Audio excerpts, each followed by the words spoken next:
Welcome back, everybody. Of course, this is Dr. Keith McNally, and welcome back. Here we go again with another series on project-based learning. And so, I get all excited, and it brings a smile to my face.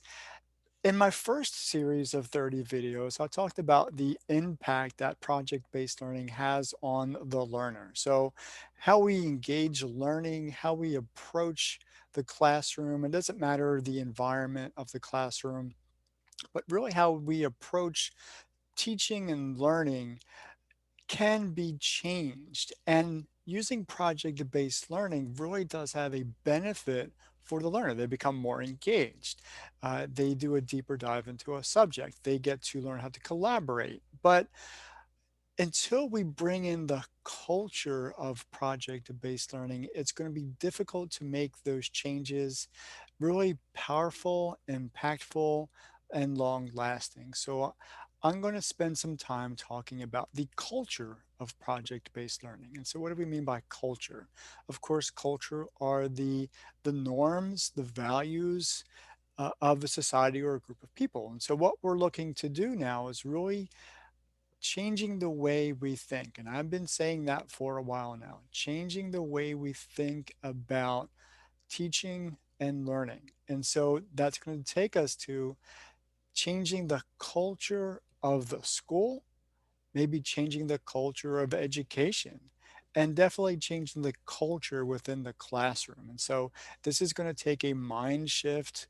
This is going to take a paradigm shift. This is going to really challenge all of us as administrators and as teachers and as educators, regardless of where you are on the hierarchy. So if you're part of creating policy, if you're in charge of enforcing policy, if you're in charge of running a school or running a district or just managing your classroom, you all, or we all, I'm not even going to point fingers here, we all need to have a mind shift on how we approach learning. Now, this can all be done in a very systematic and organized way, but we have to become creative in terms of how we think, what really is valuable, and what do we want as the end goal.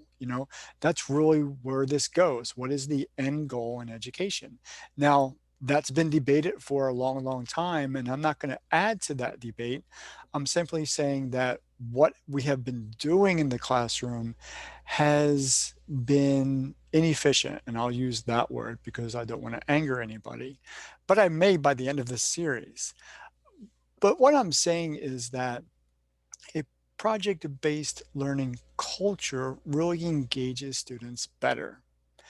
It allows them to become more engaged, more thought-provoking, more interactive, more collaborative, and it really helps them apply their learning to their own life, their family's life, understanding the neighborhood they live in, understanding the community, and really beginning to understand how things really work in the real world. And so we can apply math, history, science, technology, engineering, language, narration, writing, reading, and all of these things are going to be a part of a new culture of learning because we're no longer looking at things in silos. We're looking at things from a holistic perspective. And that's going to be my first focus on changing the culture of education using a PBL philosophy is looking at it from a holistic perspective. So please join me in this new adventure, this new journey in education. We're going to look at the culture based on project-based learning. Okay, see you then.